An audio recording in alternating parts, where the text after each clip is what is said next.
Yes, reka twongere tubakaze kuri Rio Talk Rwanda aho tuba tuganira namwe amakuru agiye atandukanye. Uyu munsi twagarutse ndi Avero ndi kumwe na Ruganzu byifashe bite? Meze neza cyane izere ko abadukurikiye nabo ari uko nguko kabisa, nta muntu n'umwe ufite ikibazo kandi full package baraza kuyibona kabisa. Baba batameze neza ariko nabo reka tubihanganishe, ntabwo umuntu ubuzima buhora bumeze nabi. Sanga ari na defo akenshi by'umwihariko avuga ngo yaba kuri imibure ya YouTube yaba ku ma FM n'ahandi hose hatandukanye usanga inshuro nyinshi dusa naho tuba concentrate cyane ku bantu bameze neza, twibagirwa ko hari nabo bitameze neza. Gusa kuba bitameze neza tubifurize kugira recovery mu buryo bwihuse, abo bimeze neza kandi nabo tubifurize gukomeza kugenda muri uwo mujyo. Yego, reka dutangire amakuru yacu n'ubundi tuganire kuri byinshi birimo kugenda bivugwa ku mugabane w'Uburayi. Duhere mu ikipe ya Arsenal the Gunners, bamaze kuba rero bamenya umusifuzi uzabasifurira ubwo bazaba bakina n'ikipe ya Tottenham Hotspur. Ni umukino ni London Derby, izaba ku munsi wo ku cyumweru saa 12:30 ikipe ya Arsenal the Gunners bakina n'ikipe ya Tottenham Hotspur. Umusifuzi rero nta wundi numwe mu bo abakunzi b'ikipe ya Arsenal nyeka ko batishimira cyane, bamwita Michael Oliver bijyanye na scenario cyangwa se n'ibyagiye biba mu mikino aheruka gusifurira ikipe ya Arsenal. Urumva ibi nkibi uretse wenda na ikipe ya Arsenal biheruka kuba mu minsi ya vuba. Urabyibuka ko bavuze nyuma yo gukora assessment kuri match ya Man City na ikipe ya Liverpool, cya gitego cya Virgil van Dijk banze baje gusanga uyu musore warimo ni Robertson niba nibuka neza, bavuze ko nyine we niwe wari kuri VAR kuri iriya game, azavuga ko ari offside, ariko nyuma biza kugaragara ko itari offside. Ubu rero uyu Mark Oliver niwe bamaze kuba baha uyu mukino wa derby, London Derby, Arsenal versus Tottenham. Byanze bikunze urumva abafana ba Arsenal navuga ngo bafite ishingiro ryo kuba wenda bavuga bati kuki ari twe bihora bigarukaho buri gihe. Urumva niba tuvuga ngo n'umusifuzi umaze guha ekipe ya Arsenal amakarita agera ku 8 y'umutuku, byanze bikunze urumva ko ntabwo ari ibintu nyine wavuga ko byoroshye, cyangwa se umufana wa Arsenal ushobora kugira ikintu cy'ikikango byaba nyine adafite ishingiro. Umva nk'ibyavuba ni bya Skeri mu kwa mbere ni mu kwa kabiri, amezi 10 arihiritse, amezi 10 aratambutse. Kuva icyo gihe yaratorongera no gusifurira ikipe ya Arsenal undi mukino wari wose. Ubu ngubu rero araza ko abasifurira bakina n'ikipe ya Tottenham Hotspur ni London Derby, araza kuba rero ari ibindi uretse Lewis Skeri. Uranabyibuka n'ubundi 2022 Martinelli n'ubundi nawe yabonye ikarita y'umutuku nayo itaravuzweho rumwe. Kuri uko kutavugwaho rumwe, uribuka ya match ya Arsenal na Man City ho PG Mall niba navuga ngo hari mu rwego rwo kumukinyira cyangwa se kumubakinga.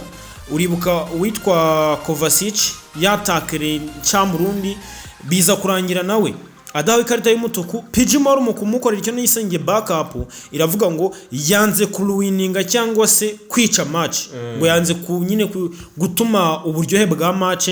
butakara, birangira atagize ate adahanwe. Kuri injoro niwe waje kuba agaruka. Ubwo bakunzi ba Arsenal babimenye ko kuri match ngira ngo izabera Emirates Stadium, Mark Oliver n'uzaba uri mu kibuga hagati. Yego, bwo iyi Arsenal kandi tugenda tuyisohokamo hari amakuru y'abakinnyi bashobora kuyivamo muri uku kwezi kwa mbere. Ni abasore bagera kuri 3 bashobora kuba basohoka mu ikipe ya Arsenal. Abo basore barimo Leandro Trossard, bakabamo Ben White ndetse na Gabriel Martinelli. Bo bose biravuga ko mu kwezi kwa mbere bashobora kuba bagenda, hakiyongeraho n'undi ushobora kugenda ariko mu buryo bw'inizanyo ni umusore wabo ukiri muto Ethan Nwaneri. Abo bose binyamakuru bitandukanye birimo The Sun, birimo Daily Mail bivuga ko ikipe ya Arsenal ari bamwe mu bo itekereza ko yatandukana nabo mu kwezi kwa mbere. Ukurikije aba basore uko ari 3 ndetse na Ethan Nwaneri, urabona bishoboka ko Arsenal yakora ikosa ryo kubarekura mu kwezi kwa mbere? Ndamutse ngendeye kuri current performance ku byo barimo baratanga, umuntu mbona ushobora gusohoka ni Ben White na Ethan Nwaneri. Ethan Nwaneri urumva haje migingo yo kuvuga ngo turagutiza ujye gukuza iki urwego. Swat ushobora guteza ugashyiramo korozi ivuga ngo niwitwara neza kuri nivo runaka uzabazwa ikipe izabigutiye izaduha amafaranga urumva hanyuma noneho ube wagenda cyangwa se why not tutanakugarura nko kuri Ben White we biragaragara ko nyine umwanya muri ekipe ya Arsenal sofa biragoye pe biragoye kuko urumva niba tugeze hafi kuri jurune ya 11 ubwo igiye kuza ari jurune ya 12 igiye gukinwa utabasha kubona umwanya wo kubanza mu kibuga kandi twarabonye ko sezibiri zatambutse wari umukinnyi navuga ngo ngenderwaho magingo ya ngaya niba bitagikunze rero ushobora kuba wagira ute wakanda move ugasohoka mu kwezi kwa mbere njye babiri niwo mbona biramutse bikunze bishobora ko bagenda ariko nka Trossard cyangwa se Gabriel Martinelli birashoboka ko basohoka ariko ni za transfer navuga ngo nyine zishobora kuza zitunguranye kuko yaba Martinelli ibyari guha ekipe ya Arsenal muri iyi sezo yaba yabanje mu kibuga cya Saint-Germain mu kibuga simbuye ni ibintu bifatika mu buryo bw'imibare yaba uyu Leandro Trossard nawe nuko nguko ni umuntu uri gutanga ibintu bifatika mu buryo bw'imibare mbona abo babiri bashobora gusohoka bigendanye na current performance hanyuma Trossard na Martinelli bagasigara muri ekipe gusa bidakuraho ko nk'ibitangazamakuru byo mu gihugu cy'Ubwongereza sometime hari gihe wenda bari transfer gossip ariko nanone biba bifite izo suruse nta nubwo byagutungura ubonye Trossard na Martinelli basohotse sibyo aho bandi bagasigara ukajya ukabona binjijemo abaza kugira gute guhagarara mu mwanya wabo nabyo ni ibintu bishoboka. Okay, ubwo reka duhite twambuka tujye Manchester ikipe ya Manchester United naho intambara muri mediane cyangwa se urebye ibikomeza kugenda byandikwa muri iyi minsi n'abakinnyi bashobora kwijyamo ariko bakaza bajya mu gice cyo hagati mu kibuga mediane yabo abakaseri ndetse n'abandi bakinnyi bashobora kuba bakina muri mediane ubu ngubu abagezweho ntabwo ari amazina twumvise bwa mbere mu ikipe ya Manchester United kubera ko Elliot Anderson w'ikipe ya Nottingham Forest ni rimwe mu mazina ari kugarukwaho umusore ukiri muto ari kuri kwitwara neza yaba mu ikipe ya Nottingham Forest ndetse no mu ikipe y'igihugu y'Ubwongereza hakiyongeraho Adam Wharton mu ikipe ya Crystal Palace ndetse n'aka gasore k'ikipe ya Wolverhampton Wanderers akanya-Brazil bita Joao Gomez bose ni bamwe mu bari kugarukaho ko bajya muri mediane y'ikipe ya Manchester United. Urumva nko kuri uyu Anderson warugarutseho kuba ari kwitwara neza muri Nottingham Forest akabashora no kubona korapo muri ekipe y'igihugu y'Ubwongereza ni situation imwe n'uyu musore Adam Wharton wa ekipe ya Crystal Palace kuko ngira ngo na match ni Albania batsinze 2-0 niba nibuka neza iheruka ni umukinnyi wari wabanje mu kibuga kandi ananitwara neza ngira ngo waranayibonye ba Rio Ferdinand banamugana no bavuga bati uyu mwana afite potential biragaragara ko nyine hari ikintu kizima ashobora kuba yagira ate kuba yatanga ku munsi w'ejo abantu nibwo twababwiraga ko ekipe ya Manchester United urumva ifite option ko yavuga ngo ese mu kwezi kwa mbere ntabwo twabyiyorera kujya ku isoko tukazajyayo ryari muri sama ariko byanze bikunze nyine urumva ni amakuru navuga ngo abagenda aza buri gihe iyo transfer zisa no ziri kwegera cyangwa se ziri gukomanga haza amakuru menshi avuguruzanya ayemeza ku buryo ku munsi w'ejo ushobora kuzajya kubona kumva ngo n'urugero wenda nka Aurelien Tchouameni ngo aratekerezwa hehe i Manchester ibyo byarananditswe wijya kuri nabyo byaranditswe ko Manchester yabimutekereza urakoze cyane rero ntekereza ko kuri aba basore bombi ukurikije ibihari nk'uyu Adam Wharton mbona hari akana asumbya aba basore bombi ko ikintu cyo kuba composure ikintu cya passing accuracy ikintu cyo kwambura imipira no kuyisohora ubona ko nabo bandi si babi ariko ubona ko nyine hari uburyo asa noho yamaze kuba kwidistenga kuva yava mu ikipe ya Selhurst Park akagera ubwo akorerwa introduction muri English Premier League mu cyiciro cya mbere mu ikipe ya Palace akabasha kumena kwa umukinnyi w'umustarter biragaragara ko nyine hari ikintu navuga ngo bigisa naho cyamaze kumukuza ku buryo witwa Thomas Tuchel muri ekipe y'igihugu y'Ubwongereza kumubanza mu kibuga atari ibintu agomba gutekerezaho kabiri avuga ati uyu mukinnyi biragaragara ko kuri nimero 6 yanjye aramutse aje agomba kuza akaba yagira ati akaba yanwara wenda no gutegereza tukareba ngo ese biraza gusiga iki ariko nyine still urumva ni umwanya nyine buri muntu wese babona ko equipe ya Manchester United irimo navuga ngo irwaye yewe nubwo byari ibitangazamakuru navuga ngo bishaka kugira ngo binagurishe inkuru zabyo sibyo bikurure attention y'abasoma bikurure attention y'abongereza muri rusange byanze bikunze bigira ahantu navuga ngo byubakira kuri babakinnyi tuvuga ngo bari mu ma equipe tudasanzwe tuziho kuba ama equipe agumana abakinnyi cyangwa se abakipinga ni selling club swati kurwanira umwanya mwiza urumva nabashije kugurisha abakinnyi umwe babiri sibyo batatu nagurishije Eze nagurishije uyu Michael Olise urumva ni saison Paris saison bakaba bafite izina bashyize ku isoko ribinjiriza amafaranga muri equipe yabo hanyuma noneho ntibatuza ahubwo baba ya scouting team yabo igasubira inyuma ikajya kureba ngo ese ko umukinnyi twamurekuye iyi saison sezitaha ninde wundi no turaza kuba dufite uza kuba ari kuvugwa ku isoko ryigura nigurisha ari kwitwara neza kadufasha gukomeza kuba muri ya equipe navuga ngo iri muri middle class ariko nanone mu buryo faranga ntitubashe nyine kuba turi abantu navuga ngo basanzwe Adam Wharton rero birashoboka ko ashobora kuba yameneramo gusa nabo basore bandi bavugwa nabo si babi kuko nk'uwo musore Nottingham Forest Andersen nubwo Nottingham Forest imaze iminsi itari kwitwara neza ariko uyu musore wa equipe ya Nottingham Forest umwe mu bagerageje gukora buri kimwe cyose navuga ngo gishoboka rero ubwo no kurindira January transfer window cyangwa se summer transfer window kuko ibiba muri January transfer window bigomba kuba bike par rapport bigomba kuba hehe muri summer. Yego aho ni kuri Arsenal Manchester United twagarukagaho ariko reka duce no mu ikipe ya Real Madrid itwa Karim Mustafa Benzema nawe yaraganiriye agaruka kuri byinshi bigiye bitandukanye by'umwihariko yakomoje ku myitwarire ya Vinicius Junior kuri Karim Benzema kurakara cyangwa se gusohoka mu kibuga atishimye ubwo ndavuga Vinicius Junior ntabwo abibonamo nk'ikibazo cyane ya bishobora buriya hari ibintu kwakira bigorana ibintu bibi uko byaba bimeze kose ntago kubyakira bizigera bitworohera kuko Vinicius Junior hari igihe asohoka mu kibuga nyine yabaye victim swati kuba basifuzi nyine bashobora kukwigirizaho nkana n'ibintu bibaho cyangwa se abafana urabizi ko numwe mu bakinnyi navuga ngo nabo bakorerwa irondaruhu ryo ku rwego rwo hejuru rero ni inshuro nyinshi apari ibyo yangwa navuga ngo yagiye aba victime hari naho yagiye asohoka mu kibuga ubona ko ni Vinicius Junior nawe ubwe navuga ngo utibaniye kuko ntabwo ari inshuro ya mbere urabyibuka kuri match ya ngira ngo ni match ya Man City muri season yashize imwe batwaye Champions League bamusimbuza akanga gusohoka urumva bikaba ngombwa ko Carlo Ancelotti ari ujya kumufata akaboko urumva yasohotse mu kibuga ari bitameze neza ariko ageze no hanze ashaka no kujya gushwana n'iki n'abafana Carlo Ancelotti agenda amufata akaboko akebutse asanze ari Carlo Ancelotti ahita kata yihutana atagize ate navuga ngo atajijinganyije rero magingo yangaya kuba Karim Benzema yibona gutyo nyine ni nkawe nka Karim Benzema nta kibazo yibonamo nka Karim Benzema ariko isi y'umupira w'amaguru ni geste navuga ngo iba itari nziza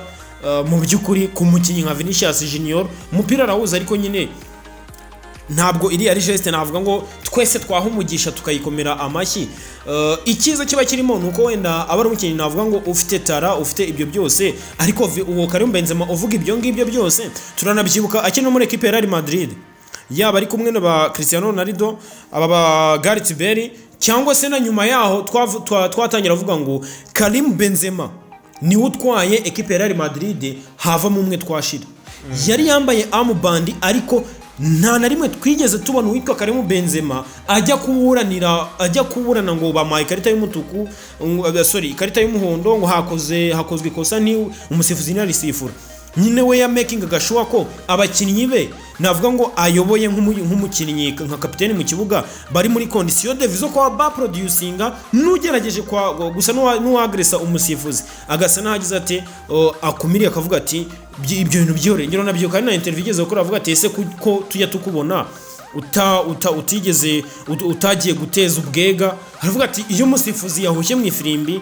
kujya kuvuga no kutavuga biriya bintu nta kintu biba bishobora kugira gute kuba byahinduraho. Rero kuba yabibona muri iyo shusho nyine yabibona nka Karim Benzema, gusa ntabwo ari ibintu nyine navuga ngo isi y'umupira yaba yarigeze iha umugisha ngoma amashyi. Okay, yanagarutse ku cyo kuba yagaruka i Madrid, aravuga ati ngewe ndi umu Madridista, ati kandi Florentino Perez aramutse amamagaye ntabwo nakwigera mvuga oya kubera ko njye ni umu Madridista, iyi kipe ndayikunda, ati nayikozemo byinshi bitandukanye, rero baramutse bamamagaye Perez ntabwo nakwigera mvuga no. Urabona ari ibintu byashoboka ko yagaruka muri Madrid nk'umukinnyi cyangwa igihe cye cyararangiye nawe nyine nuko abayiganirira kuko nawe yabanje kubiseka.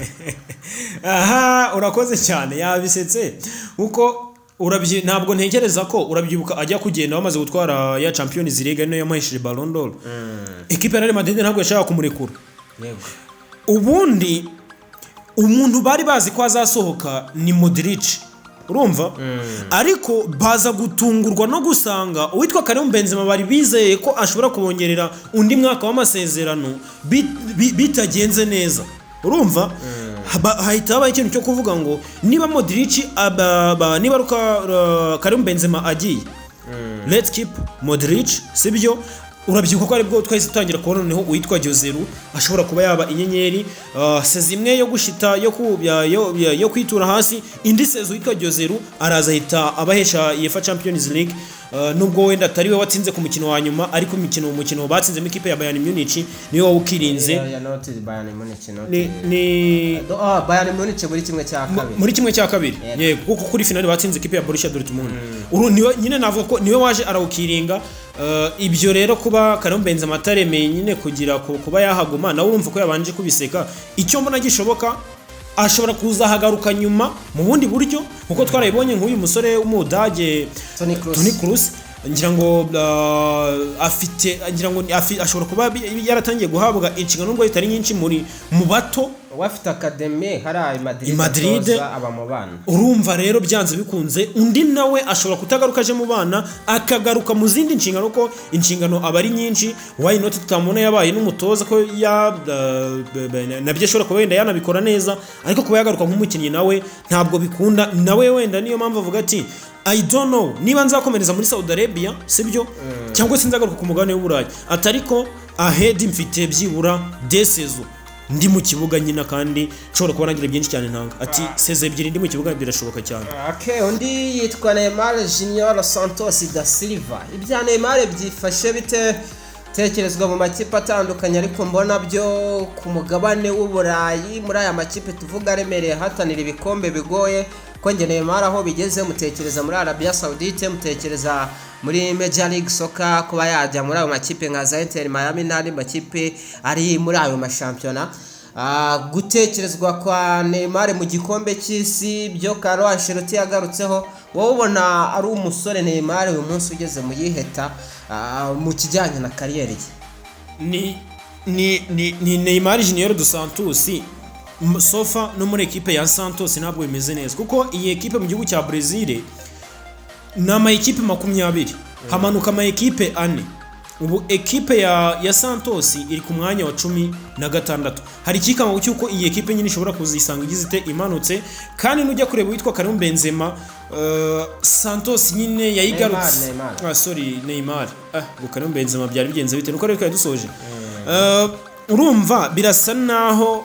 nawe ubwe nyine atibane, navuga ngo ntabwo ari wa Neymar twavuga ni si mwiza hanze y'ikibuga akiri Burayi gusa, n'amagingo n'aya ngaya n'ubungubu navuga ngo yari afite izi mvune za hato na hato. Ni umwe mu bakinnyi babaga bibereye mu tubyiniro nyine barimo babyina nk'ibisanzwe, sibyo? Biri aho ngaho ngira ngo nka Fisher niyo nabonye inakora gashya, ariko nye n'inkuru nta nigeze mfata aho seriye mu kipe ya Manchester ngo iramushaka, ariko ngiye United iyo nkuru bayishimiye, ariko hari inkuru nyine ubona ikaba ishobora kwandikwa ariko ugahita ushobora kuyisomamo ibintu bibiri. Swat gukurura attention yitangazamakuru kuri Neymar Junior dos Santos. Neymar Junior dos Santos wavuzwe mu itangazamakuru ni Neymar nyine ufite izina yubatse rishobora kuba ryagira gute rya boostinga rikagira indi niveau rijyaho, sibyo? hanyuma ibyo nkabibona mu buryo bwo kusa naho batera pressure uwitwa Doni Carlo sibyo nanone ikaba indi pressure iva kuri Neymar ijya kuri kwitangazamakuru na Doni na Carlo Ancelotti ariko nawe ubwe imushyiraho pressure kuko ni Neymar Junior dos Santos naza muri equipe y'igihugu ya Brazil you have to give him armband brassard ugomba kwimuha byanze bikunze cyane ni Neymar Junior dos Santos naza muri equipe y'igihugu ya Brazil bizagorana kuri Doni Carlo ushobora kumwicaza ariko bazahita batangira inkuru tuzahita utangira kugarukaho Neymar Junior dos Santos yahamaga equipe y'igihugu ya Brazil yatsinzwe Neymar ntiyararimo Neymar yatsinze equipe y'igihugu ya Brazil yatsinze Neymar ntiyararimo urumva nyine ibyo byose no kugira no kubalansa iyo navuga ngo no gukerea iyo pressure no kuba yashakirwa nyine uwo mwanya nk'umukinnyi w'umustar kuko abapunditi kuba baba bari mu gikombe cy'isi bavuga kuri Neymar Junior dos Santos yego hari abajeho Pedro Navo promising talent ariko nanone ntabwo amazina yabo aragera kuri niveau ya Neymar nubwo nawe nge mbona ko atigeze abasha gutanga au maximum y'ibyo yagombaga gutanga ariko kuvuga ngo yaza mu buraya ma equipe ko mugabane w'Uburayi nta mugongo afite ikintu gishoboka nuko wenda ashobora kujya muri Saudi Arabia nkuko bivuga cyangwa Major League Soccer kandi nabwo kugiyo ntabwo mbona ko equipe y'igihugu ya Brazil ndetse inanamukeneye cyane ku buryo wavuga ngo numwe mu baza kuyitwara Ancelotti yavuze ko igihe icyo ari cyo cyose yaba ameze neza ari muzima afite ikipe ari gukinamo nta kibazo kuba yamuhamagara mu ikipe y'igihugu ya Brazil ikindi Neymar nyine ni izina rikomeye niba tuvuga ngo ibitego afite mu ikipe y'igihugu ya Brazil ni umwe mu bakinnyi batsinze ibitego byinshi rero kuba abaye ari muzima hari muri iriya swat nyine yaba hari ko ari cyo kibazo baba bamukeneye ariko nanone bwo ikiba gisigaye kigoranye ni ukumenya ngo ese araza nyine kuboneka agire niyo contribution yatanga tugenda dusoza reka twongere tugaruke mu ikipe ya Arsenal ho gato uwitwa Rodrigo Gods yongeye kugaruka mu binyamakuru avugwa mu ikipe ya Arsenal aho bishoboka ko Arsenal yamutangaho miliyoni 60 noneho 20 zikaza mu mabonuses